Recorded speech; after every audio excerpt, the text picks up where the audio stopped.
Hey everybody, it's Party Elite with the Beginner's Guide to Total War Warhammer. I've mentioned it a few times, but maintaining control on the battlefield is essential if you plan on winning, and this applies right down to the shape that you lay your units out in.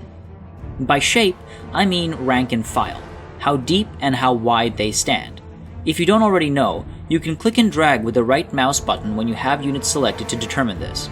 I'd like to point out that clicking and dragging from left to right and right to left results in different facings, so keep an eye on those little triangles and which way they're pointing before you let go of the mouse button. In a previous video, I mentioned one of the many reasons you might go for one or the other.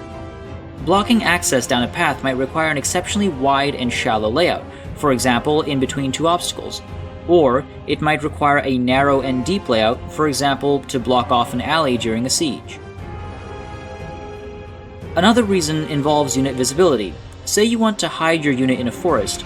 It won't work if your soldiers stick out a little on one end or the other, so you might need to reshape them to make sure the unit is hidden.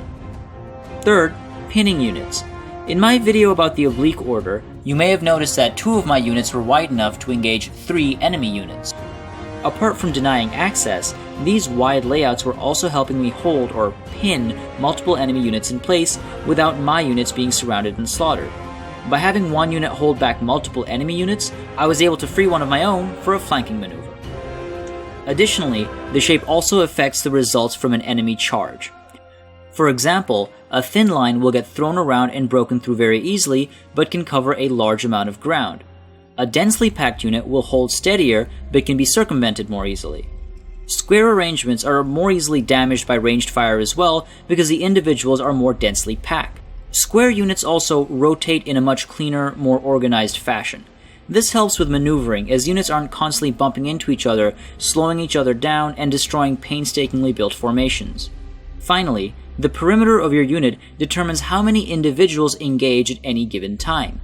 This means that your unit can deal more damage, but also that it will die quicker if you have a thin, wide unit where every man is fighting from the moment of engagement.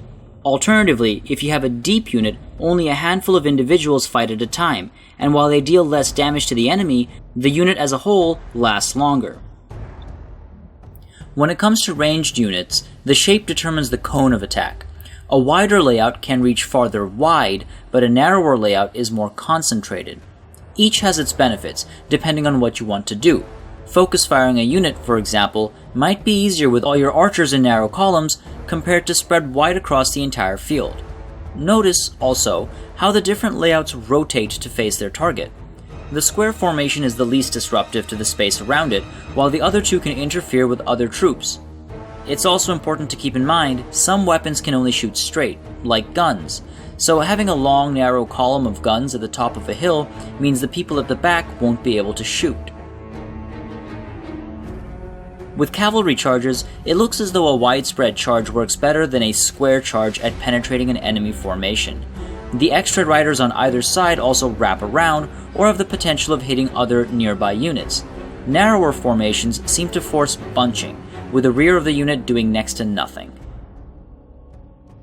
Some of these aspects might make sense in hindsight, but in the heat of battle, it's essential to remember the distinction between something so small yet as immensely significant as the shape of your units. And that's what being a great general is about. For more tips and tricks, subscribe to this channel, and if there's something you'd like to see covered, let me know in the comments below.